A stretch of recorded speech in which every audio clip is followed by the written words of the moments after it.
Si votre entreprise ne peut pas tourner 48 heures sans vous, vous n'avez pas une entreprise. Vous avez un emploi très exigeant. Et il va finir par vous coûter cher en argent, en santé et en liberté. Question simple. Si vous disparaissez 3 jours, qu'est-ce qui casse en premier? Bonjour, je suis Olivier Dadieu, ex-DG de banque et fondateur de l'Académie de la Sérénité Financière 365, Académie SF 365. J'ai passé 18 ans en banque à accompagner des centaines de PME et depuis 2019, je suis moi-même entrepreneur, donc à la tête d'une PME. Si tu es nouveau sur la chaîne, je t'invite à t'abonner pour ne pas manquer nos prochains contenus. Alors, dans cette vidéo, je vais te montrer pourquoi ton problème n'est pas ton équipe. Oui, c'est ce que j'entends la plupart du temps, mais ton niveau de structuration. Et surtout, je vais te donner 3 repères concrets pour identifier ce qui te rend indispensable, puis commencer à sortir de ce piège. Comme jeune entrepreneur, j'ai également été dans ce piège. Aujourd'hui, avec un peu plus de maturité, j'en sors petit à petit. Mais je t'invite également à faire cette démarche-là. Et avant de rentrer dans le vif du sujet, sache qu'il y a quelque chose de spécial cette semaine dans la newsletter SF 365. C'est une lecture courte, directe, qui complète parfaitement cette vidéo. Alors, on en reparle à la fin. Les 3 repères dont j'ai parlé. Le point 1, c'est le symptôme qui ne ment pas. Tout passe par moi. C'est le premier point. On va être clair. Quand toutes les validations remontent à toi, quand les décisions te cherchent, quand les urgences t'aspirent littéralement, ce n'est pas un petit problème d'organisation. C'est un signal d'alarme. Oui, c'en est un. Parce qu'en réalité, tu es devenu le système. Je disais souvent à mes clients en entreprise, aujourd'hui ça me retrouve aussi du côté des PME, que on a l'impression que la personne est le système. Vous demandez une information comptable, une information juridique, toute information est contenue dans la tête de l'entrepreneur. Et un dirigeant qui sert de système à son entreprise finit toujours épuisé. Tu te reconnais peut-être dans cette journée type. Un commercial attend une validation de remise. La compta attend un arbitrage de paiement. Qu'il faut-il payer maintenant ou pas? La production attend une décision sur une commande. Un client veut parler au patron lui-même, n'est-ce pas? Et au milieu de tout ça, tu essayes de faire de la stratégie, d'essayer de voir où est-ce que ton entreprise va aller. C'est très compliqué. Résultat, tu travailles beaucoup, mais tu ne sens pas la progression proportionnelle à tes efforts. Tu déploies beaucoup d'efforts, mais tu t'attends à voir une progression plus rapide, mais ce n'est pas ça. La croissance vient par à-coup. La trésorerie fait du yo-yo. Comme on aime souvent dire, un mois c'est la fête, un mois c'est la famine. Et ton cerveau reste en mode alerte permanente. Et là, tu enclenches le diagnostic logique, n'est-ce pas? Tu te dis, le problème c'est mon équipe. Pas assez autonome, pas assez rigoureuse, pas assez impliquée. Sauf que même quand tu recrutes, même quand tu formes, tu restes le point de passage obligé. Et c'est là qu'on arrive à la vérité que beaucoup de dirigeants refusent de regarder en face. Et ça me permet de faire la transition pour aborder le point 2 dont j'ai parlé tout à l'heure. Le point 2, c'est la vérité qui dérange. Une bonne équipe, n'est-ce pas? Même si vous avez la meilleure équipe d'entreprise, de PME, une bonne équipe dans un mauvais système produit du chaos. C'est un peu comme au niveau des individus. Si vous prenez le meilleur joueur de football au monde, vous prenez Ronaldo, vous prenez quelqu'un d'autre, Mbappé, vous le mettez dans un mauvais système, ce qui va en sortir, ce sera forcément du chaos. Il ne va pas produire le même niveau de compétences qu'il fait là où il est entouré d'un vrai système. Donc le problème de ton entreprise, ce n'est pas ton équipe. C'est ton niveau de structuration en réalité. Tant que les décisions, les priorités, les informations et les standards ne sont pas systématisés, et je dis bien systématisés, ça veut dire qu'il y a des systèmes derrière, tu seras sollicité en continu, même avec des gens compétents. Ça ne changera pas. Je te donne une phrase à noter. C'est vrai peut-être parce qu'elle pique, mais elle libère. Une bonne équipe, n'est-ce pas, dans un mauvais système, produit du chaos. il faut le répéter, une bonne équipe dans un mauvais système produit du chaos. Pourquoi? Parce que sans structure, les rôles sont flous. Donc, à la fin, tout remonte au chef. Les process ne sont pas écrits.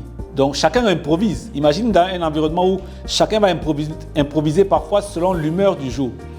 Les standards ne sont pas mesurés. Donc, on discute au lieu d'exécuter.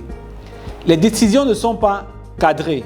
Donc, on vient demander au chef, au cas où on ne veut pas aller exécuter et être surpris demain de ce qui va arriver. Donc, on préfère venir demander, peut-être trop souvent demander.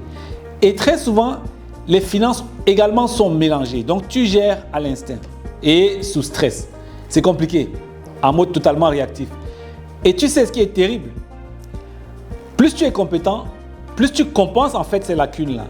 Donc, tu sauves l'entreprise tous les jours et tu la condamnes malheureusement à dépendre de toi. Et je vais maintenant te raconter une situation réelle parce que ça va peut-être rendre le problème extrêmement visible à tes yeux. Et ça permet de faire la transition vers le point 3. Je t'ai parlé de 3 repères aujourd'hui. Le point 3, le test de réalité est peut-être le premier engagement pour sortir du piège. La semaine dernière, j'ai échangé avec un dirigeant, donc appelons-le Amadou, c'est le nom que je donne aux dirigeants de PME. Il est à la tête d'une PME solide, chiffre d'affaires respectable, 12 ans de terrain, donc une réputation de bosseur. De l'extérieur, tout le monde le cite en exemple. Mais à l'intérieur, tout passe systématiquement par lui.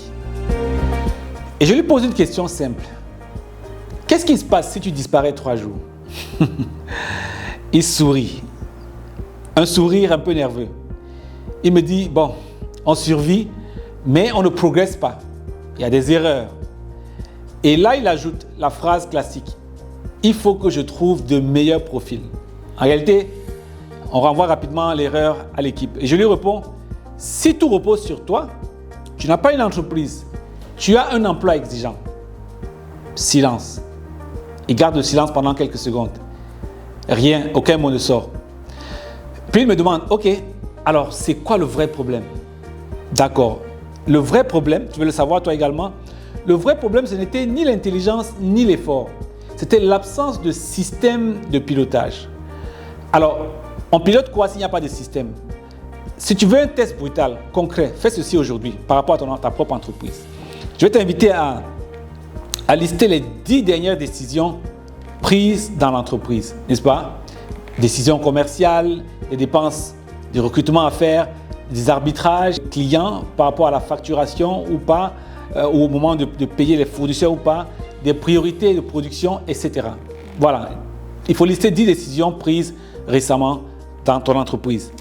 Et maintenant, je t'invite en deuxième lieu à pouvoir cocher celles qui auraient dû être prises sans toi. Celles qui normalement devraient être gérées par un responsable ou par une équipe ou par une règle claire, n'est-ce pas?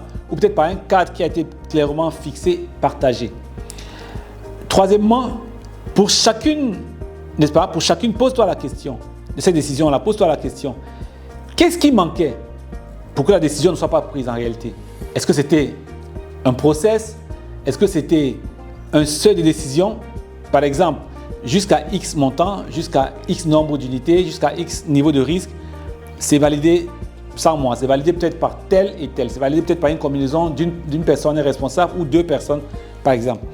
Est-ce que c'était un reporting clair qui n'était pas bien élucidé? Est-ce que c'était un responsable nommé clairement sur la tâche? Est-ce que c'était un standard écrit? Est-ce que c'était peut-être un budget défini? Par exemple, vous avez un événement. Est-ce que si on arrive à définir un budget, l'équipe peut gérer avec plus d'autonomie? Est-ce que c'était un budget défini qui a manqué et fait en sorte qu'on soit obligé de revenir à toi? Est-ce que c'était un KPI, par exemple, suivi chaque semaine qui n'a pas été en place? Et là, tu vas voir apparaître ton vrai sujet. Pas l'effort, pas l'équipe, le système qui fait tourner justement ton activité, ton entreprise. Et c'est exactement ce que j'enseigne et que je démontre à travers le modèle des 5 niveaux de l'entrepreneur. Oui, effectivement, il y a 5 niveaux de l'entrepreneur que j'ai fait comme recherche et puis j'y suis tombé. Pourquoi? Parce que moi-même, je commence et je suis un peu dans le flou comme tout le monde et après je me dis, Est-ce qu'il n'y a pas un parcours structuré qui me permettrait de voir où je suis maintenant, quelles seraient les prochaines étapes pour arriver au niveau de champion intergénérationnel que j'adore? Et la réalité, beaucoup pensent être au niveau 3. Alors qu'en réalité, j'ai dit qu'il y a 5 niveaux, n'est-ce pas? Beaucoup pensent être au niveau 3, alors qu'en réalité, ils sont au niveau 1. Et tant que tu ne sais pas ton niveau, tu continues donc de faire quoi? Travailler plus au lieu de structurer, n'est-ce pas? Au fait, si tu veux aller plus loin que cette vidéo, la newsletter SF365 de cette semaine apporte un complément très utile, un angle que la plupart des dirigeants évitent et peut-être une grille de lecture simple pour repérer où tu te mens, peut-être par réflexe de contrôle.